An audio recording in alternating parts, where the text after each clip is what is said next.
This is KDG, I'm Jason. In this video we're going to be going over the install procedure for the MREX 20. The MREX 20 as of this video is the newest addition to the MREX family of SCAR rails. The MREX 20 specifically designed for the SCAR 20S or similar platforms. There's going to be two versions of the MREX 20, a short and an XL. Both of these are going to come in an ARCA variant, each rail featuring a non-IR reflective Cerakote. The XL version will give you two M-LOK slots past the receiver, or about 3.2 inches. The install for all of these rails is the same regardless of what model you choose. So let's get into it. When you receive your MREX 20, you're going to get a box something like this. On the box is going to be a QR code. If you scan the QR code, you can pull up some instructions and you can follow along with a hard copy of instructions as you watch this video. Inside the box, you're going to get 3 hardware kits and your rail.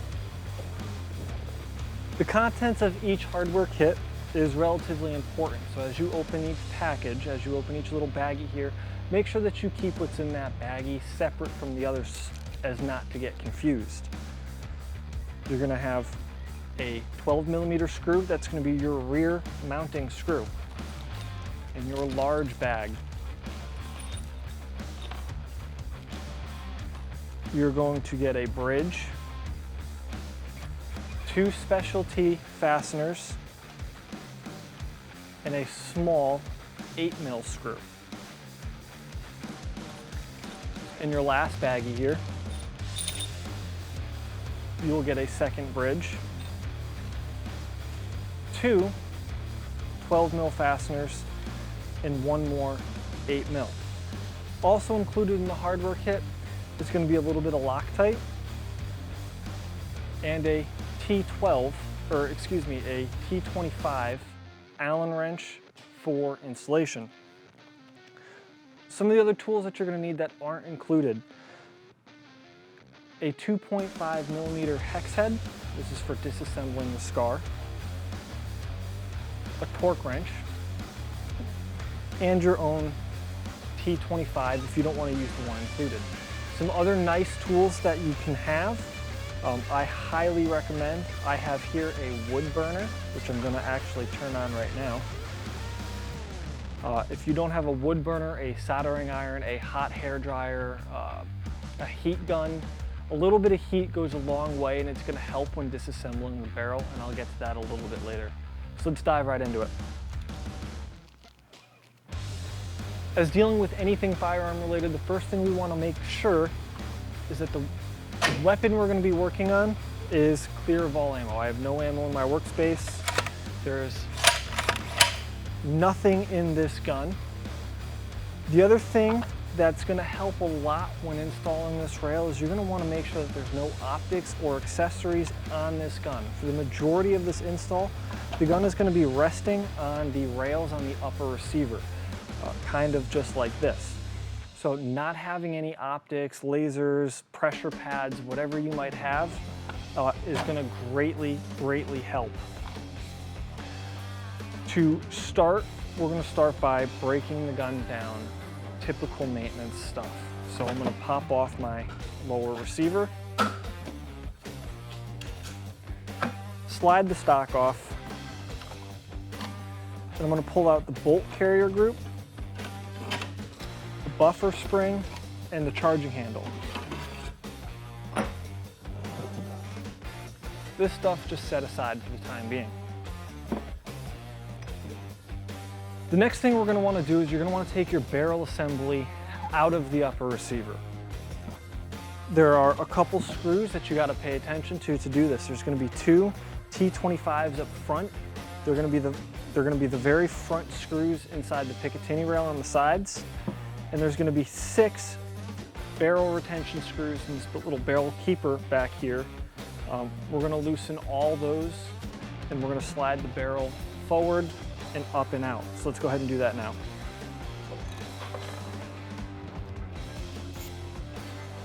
I'm I'm going to start with the front.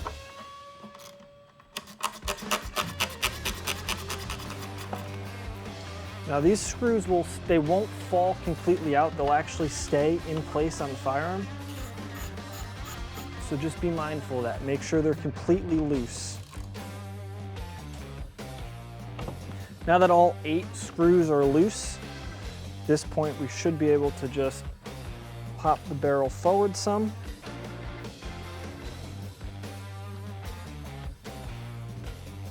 If your barrel doesn't want to budge, it's probably because one of these isn't loose enough. Slide our barrel forward, then up and out. The bottom rail, the pick rail, will stay on that. We're going to put the barrel assembly to the side for the time being. Now that our barrel has been removed, the next thing we need to do is take off all the Picatinny rails that are already on here. To do that, we're going to start with the upper receiver. There are 3 2.5mm hex heads that are holding each rail in place. So we're going to take our 2.5mm. I'm just going to go ahead and loosen these. These will back completely out, unlike the keepers for the barrel. You're going to have a bunch of components fall apart, so just be mindful of that.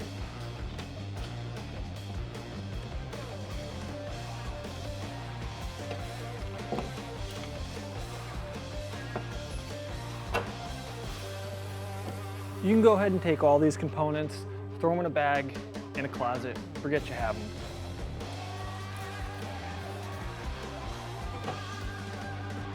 Now that you got the Picatinny rails removed from the upper receiver, what we're going to do is we're going to focus on the Picatinny rail attached to the barrel assembly. This particular screw right here that holds the Picatinny rail onto the barrel assembly, the barrel trunnion here, gives a lot of people a lot of problems. It's fairly tight. You know, the people at FN use gorillas to, tighten these things down. I'm going to show you a real easy way to get this to loosen on you without headache. And that is where my wood burner right here comes in handy. Hot hair dryer, a little bit of heat goes a long way. So what I'm going to do is I'm just going to place this here just to hold it. I've already turned on my wood burner. So I'm going to go ahead and just apply a little heat directly to that screw right there. You don't need much, maybe about a minute. Now that you've let this one particular screw heat up a little bit, I'm going to turn my wood burner off. I'm going to set this aside. And this screw should just back right on out.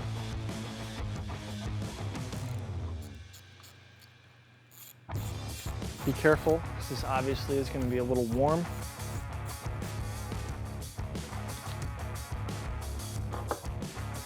And that's it. This is how you do this on the Scar 16, 17, 20, 15. The best way to remove this is a little bit of heat, preferably from a wood burner or a soldering iron of sorts. Same deal with this. Once you have it removed, go ahead and put it in a bag in a closet and forget you have it. Now that we have our barrel assembly completely stripped, what we're going to do is we're going to drop this down into our receiver and we're going to slide it into place. However, at this point in time, we're not going to tighten the barrel down. Leaving the barrel assembly a little loose is going to help us later when it comes to installing the bridges.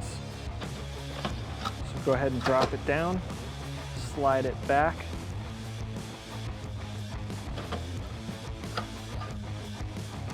Make sure it's seated in place, and we'll go ahead and get ready to install our new bridges.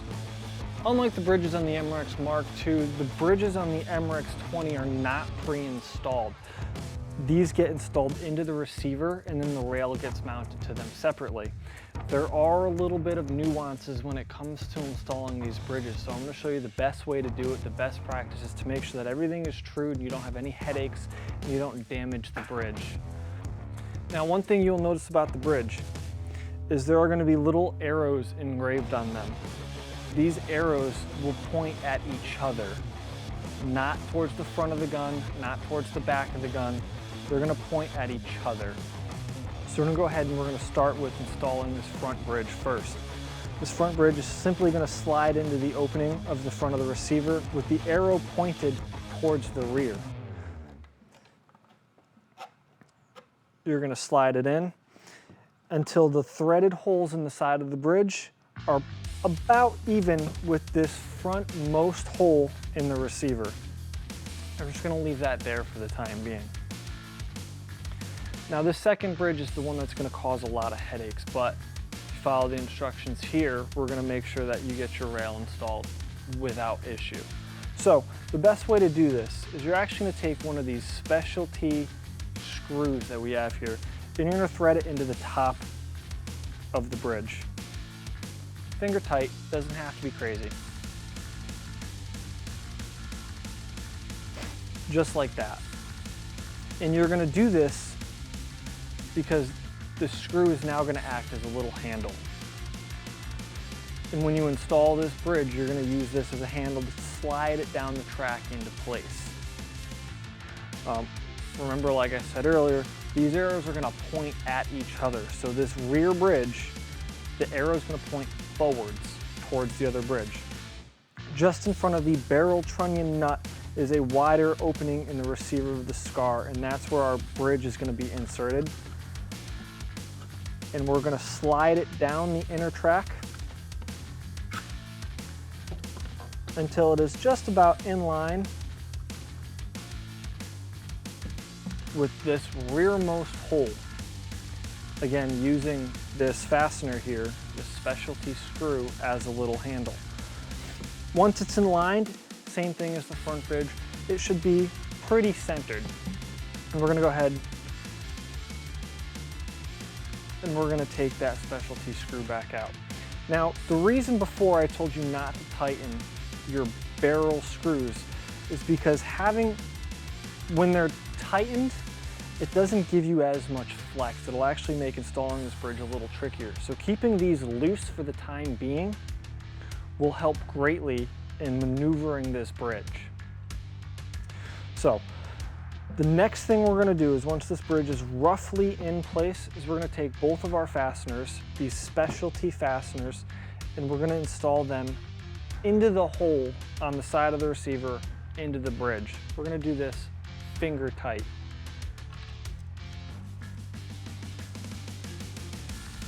So once you get the threads caught,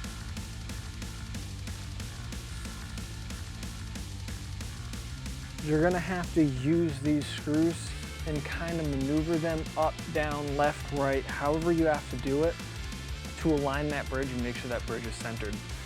So I'm going to go ahead and do that. These fasteners should thread right into the receiver, just as such. Once they're into the receiver, finger tight, now we can go ahead and we can clamp our barrel down. This will add a little pressure to that bridge so that it doesn't move as we continue. So now that you have this second bridge temporarily held in place, finger tight, we're going to go ahead and tighten our barrel screws back here in a crisscross pattern to the factory recommended 62 inch-pounds.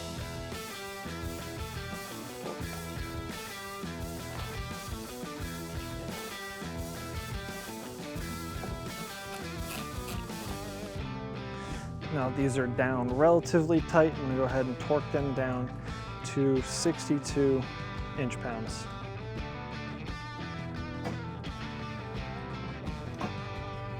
Now that our barrel is tightened down, you can go ahead and remove these screws and the bridge should stay in place.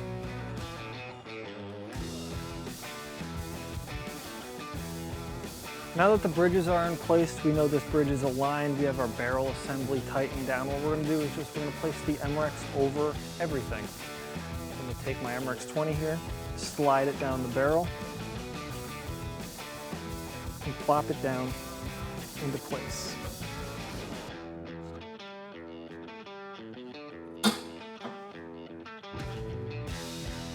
Quickly do an inspection to make sure that your bridges are all still aligned.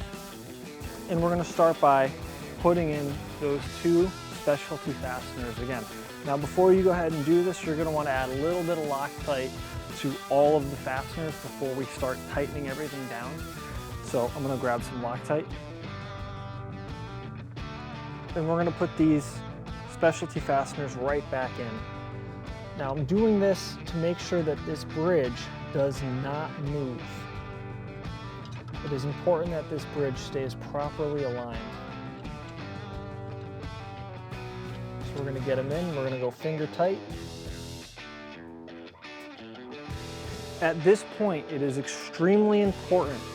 These two screws should sit flush. They should not be cockeyed.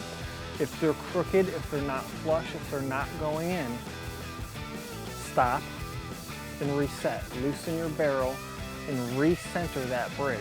This bridge is the most important. So these screws here should be flat, they should be flush.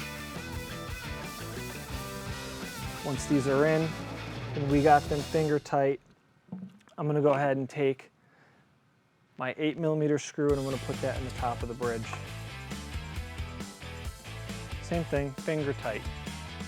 Next, we're gonna take one 12mm. We're gonna put this 12mm in the back here and tighten finger tight. Next, we're gonna take two more of our 12mm and these are gonna go into the side of the front bridge. Again, make sure that all your holes are aligned and nothing's been shifted. Don't forget to add blue Loctite like I just did to that guy.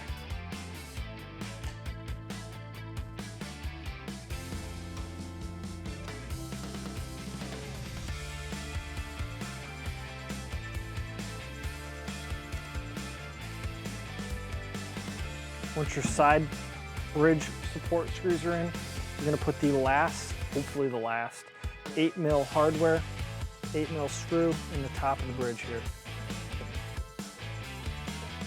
Now all your fasteners should be in and everything should be finger tight at this point.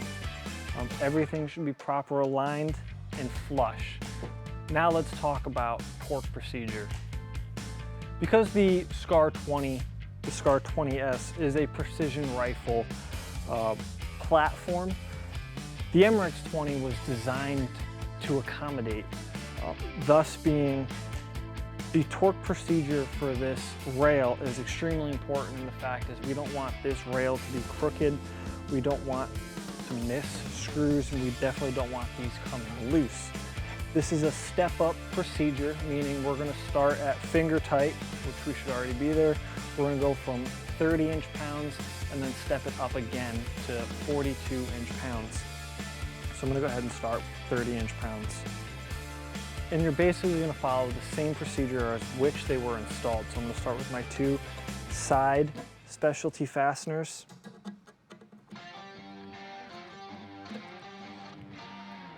Top, rear, and then I started with the left side, or in this case the back. I'm going to start with the front on the front. Opposite sides.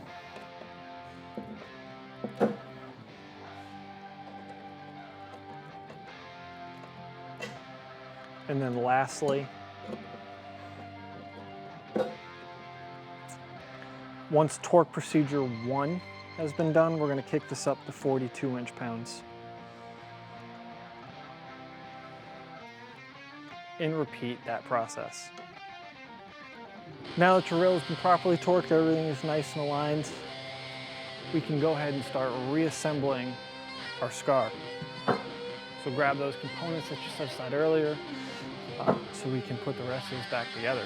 Go ahead and slide your bolt in, your bolt carrier group, your charging handle, your spring, your buffer spring, your recoil spring here.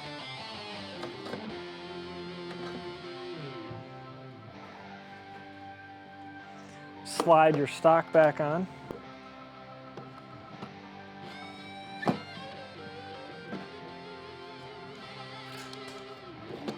And your lower receiver. And that is how you properly install the MREX 20 onto your SCAR 20S. Now go brag to all your friends. Throw your scope back on and start slapping steel. This is a really cool gun. And this is a rail that certainly was meant for the Scar 20S. Thanks for watching. If you have any questions, please feel free to send us an email at info@kineticbg.com, and we will gladly answer any and all of your questions. Thanks so much. You've been awesome.